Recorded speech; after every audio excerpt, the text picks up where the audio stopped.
Hello friends, this is Roxanne, and today, I'm going to recap the 14th part of the anime called Spy X Family. Spoilers ahead, watch out, and take care. Your forger trudges home from work with a dazed expression. The neighbors greet Yura and ask if she is alright, and she mutters that she is being kicked to the curb and is a fool to think that a game of tennis would change anything. The neighbors assume that Lloyd Forger is cheating on Yura and hope she reports him to the SSS. Lloyd overhears their gossip and wonders if Yura has become suspicious of Fiona Frost. He realizes this is bad for appearances, and if Yura ever tells Yuri Breyer about the recent events concerning Fiona, Lloyd getting caught by the SSS seems all too possible. At the Forger apartment, Anya and Bond Forger play with Frankie Franklin, who appears to be enjoying himself. Lloyd sees this and decides to head out but is interrupted by a frisbee to the head. Frankie expresses his irritation at having to babysit every time Lloyd goes out.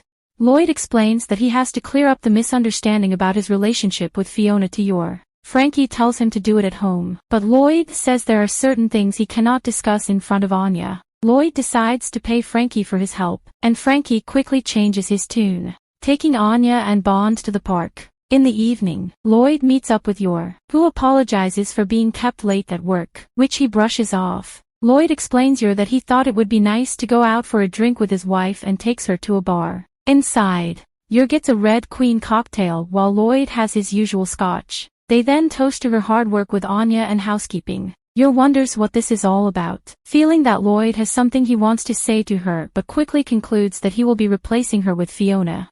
Lloyd tries bringing up the incident with Fiona yesterday, and Yura suddenly shouts, believing her thoughts are true. Yura then wonders what she will do if she is no longer a part of the Forger family. She then remembers that she and Lloyd married out of self-interest, so she does not have the right to pry into his personal life. Assuming that Fiona is someone he legitimately cares for, Yura decides to withdraw from their fake marriage so he can be happy. She tries to inform Lloyd of her decision but cannot bring herself to say anything. Seeking strength through liquid courage, Yura downs her and Lloyd's drinks. However, a now drunk Yura asks Lloyd if he is in love with Fiona, demanding an answer. Lloyd tries to explain that he and Fiona have a strictly professional relationship, but Yura does not listen to him and talks about how she is a bad wife and is not pretty like Fiona. She sulks, remembering Lloyd saying she was pretty and believes he must be bored with her now. Lloyd realizes that Yura has been jealous and holds romantic feelings for him. Although initially surprised by the revelation, Lloyd enters Twilight mode in 0.1 seconds and immediately takes advantage of the situation, attempting a honey trap on Yura. He clasps her hands, telling her to trust him, and asks if she hates him.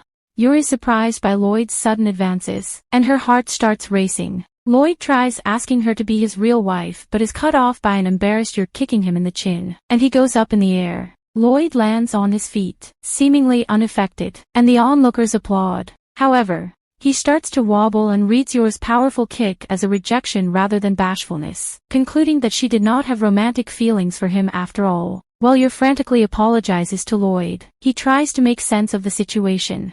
Believing he botched the emotional analysis that badly, Lloyd wonders if being with Yura has thrown him off balance as he loses consciousness. While asleep, Lloyd hears a lullaby his mother sang to him when he was young. He wakes up and finds himself resting his head on Yura's lap. Who is singing the lullaby? A flustered Lloyd gets up and asks what happened. Yura explains they got kicked out of the bar for causing a commotion, so she brought him to a nearby park while Lloyd was asleep for about 5 minutes. Lloyd realizes that he has not been knocked unconscious since his training days and has gotten sloppy. Yura apologizes, saying all she has is brute strength, and assumes he is ready to move on. Seeing this, Lloyd confides to Yura about his mother, who always had him feeling safe around her, even during the war, because she was strong. Lloyd then says that Anya always tells him that if she is ever in danger, it will be okay because Yura will save her. He continues, saying that Anya would not be her smiling, energetic self if Yura did not give her that sense of security.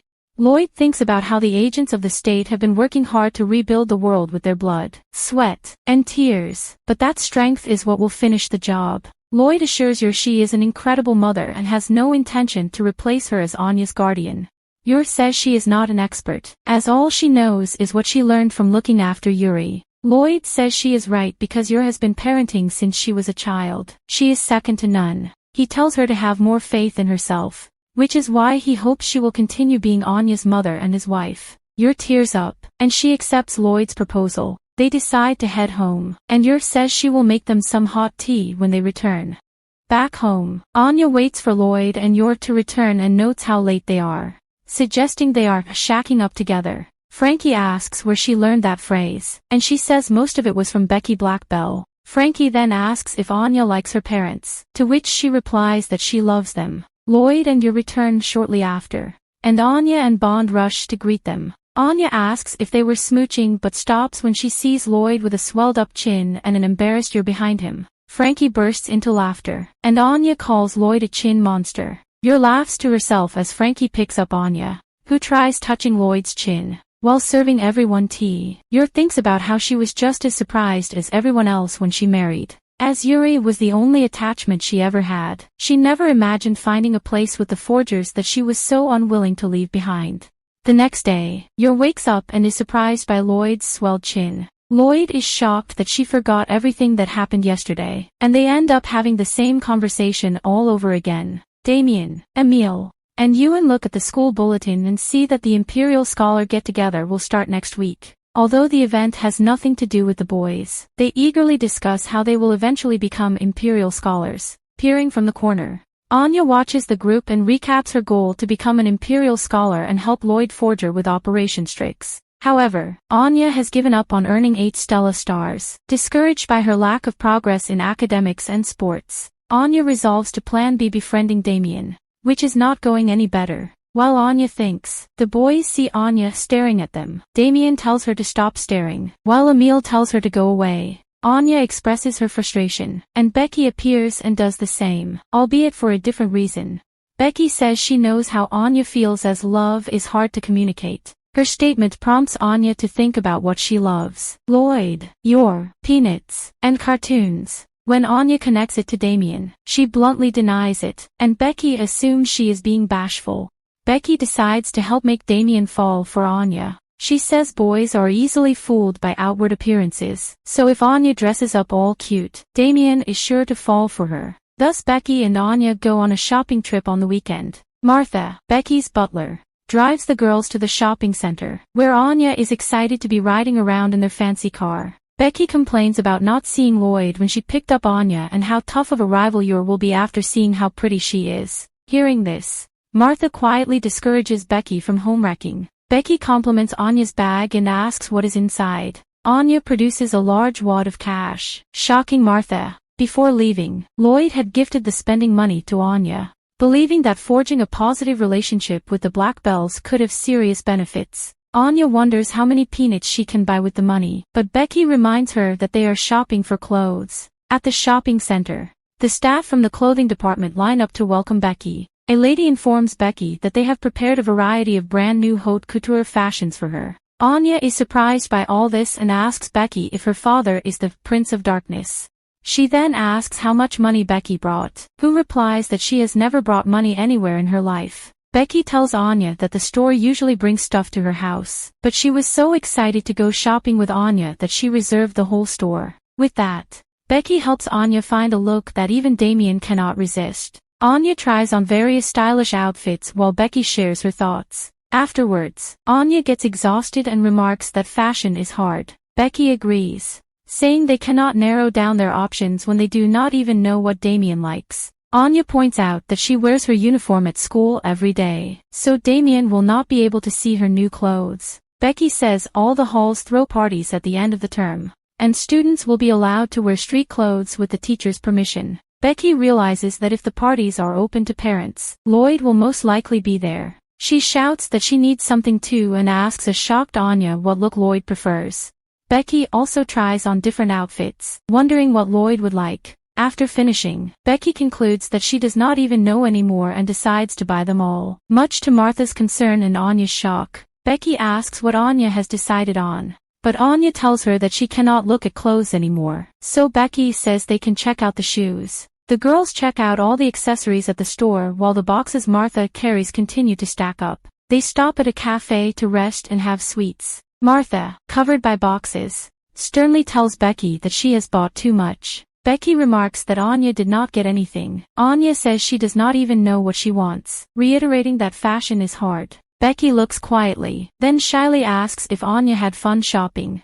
Anya smiles brightly and tells Becky that she had so much fun, as this is the first time she has gone shopping with a friend, and Becky is touched to be called her friend. Becky decides to find something Anya wants while Martha watches from the side with a smile. The girls head to a stuffed animal shop, but a sheep keychain catches Anya's attention. Anya asks what the sheep is, and Becky explains it is a department store's mascot. Seeing how cute it is, Anya decides to buy one, while Becky remarks on how childish Anya is. Anya says it will be a memento of their shopping trip and proof that they survived. Becky is hesitant to get one, remembering her father saying he does not want her wearing anything less than the finest. Before Becky can think any further, Anya buys one for her. Martha urges her to accept the gesture of friendship, saying her father would say the same. An embarrassed Becky then takes the keychain. She asks Anya why they went shopping, and Anya says she forgot. They brush it off and decide to head home. Becky and Anya fall asleep on the drive back, and Martha flashes back to Becky's days before Eden. When Becky was in preschool, she would make fun of the other kids and pick on them, calling them brats. After learning that she would be attending Eden Academy, Becky expressed her distaste, saying the school has ill-bred kids, to her father's shock. While Martha prepared Becky's uniform, she told her madam that understanding that you do not have it all figured out is the first step to growing up. Later, after returning from Eden, Becky tells Martha about Anya and how the school might not be so bad after all. Back in the present, Martha looks at the sleeping faces of Becky and Anya and expresses her happiness for Becky. Returning home, Lloyd is stunned to see the keychain, which cost $300 apiece. Sitting at the side, Bond glares at the keychain. At the start of school, Becky and Anya greet each other and cheerily talk about their matching keychains. Passing by, Damien and his friends see the girls chatting. The sight of the bright smiles on their faces catches Damien's eye. One of the boys asks Damien what is up with him, and he dismisses them in embarrassment. And this brings the anime to an end. Comment for part 15. Don't forget to like and subscribe if you enjoyed, and turn on the notification bell so you never miss out on another video. Until next time, take care.